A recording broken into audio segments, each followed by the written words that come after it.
When you work your way up from starting as an artist, whether it's through art school or whether you're self-taught, just like an athlete, there's a certain amount of training involved. And I always thought when I went to art school in my mid-20s, staying home on Friday nights was the hardest, that was the essence of training. So you'd stay home and say, oh, I've got to paint, when all of your friends were obviously out down the town. So I'd sit at home sulking, doing nothing for the first 10 years and wishing I was out. You realise this is what you do, for good or bad, and you'd better make a job of it. I grew up on this exactly where we're sitting, but my family being these Cairns people, and I grew up listening to my father's stories about fishing and hunting and ploughing around in boats. So I grew up with the mythology. So at 17, I ended up in Darwin, and I got a job with this guy when he was a deckhand on a boat, and we used to go from Darwin to West Irian in New Guinea, or up along the coast of the Arnhem Land. I saved up some money, went to Europe, which was a typical thing you'd do in the arts, with a one-way ticket, ha ha, what a laugh, eh? I spent most of the time, like most Aussies, in London, and perhaps travelling over to Spain, and dishwashing and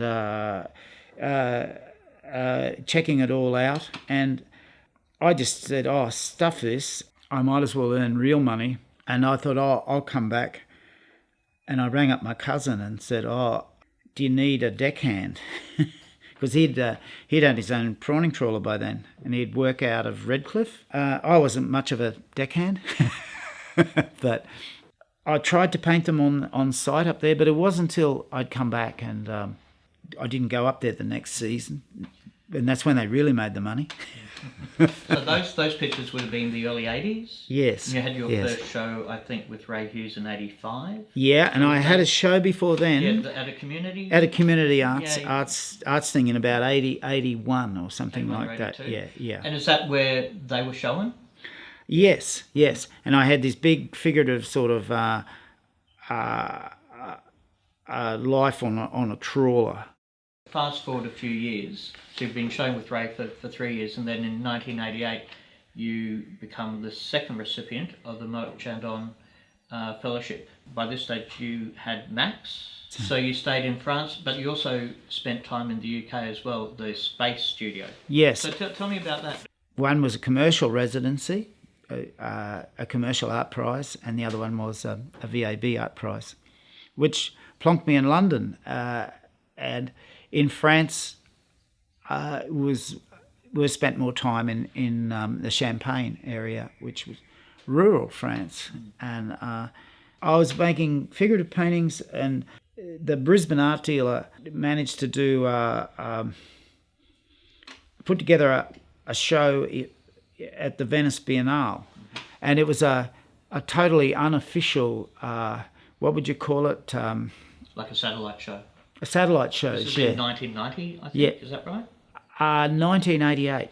Yeah, and hired a space in Venice and put this show together. So I was wandering around Venice looking for something to paint, and I had an 11-month-old. I was there. I was by myself. I went in a month before my wife, and so and the painter I found a lot of, and who I got really attached to, was Bellini. And so I'm looking at these tiny Bellini Madonnas, and there are a lot of other people wandering around looking at these tiny Bellini Madonnas too. And so the Venice Biennale's looming. I got 2 months and I got to knock something up. We got this deconsecrated church, and and we hung the show in there. I had one big painting I painted, and I had to paint it up the steps going up onto the altar. How was the show received? How I might go about painting these sort of pop Madonnas